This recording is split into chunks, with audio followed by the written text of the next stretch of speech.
Kávét? Nem, este soha, mert akkor reggelig ébren maradok. Én kávé nélkül sem alszom. Óránként felriadok.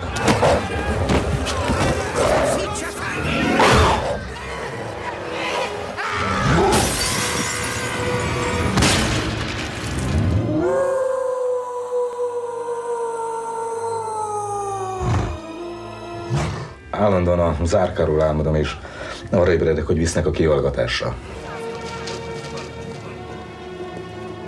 Az ember ott ül a zárkában, és tudja, hogy nem követett el semmit, és napról napra nő a szorongás és a félelme, hogy nem derül ki az igazság.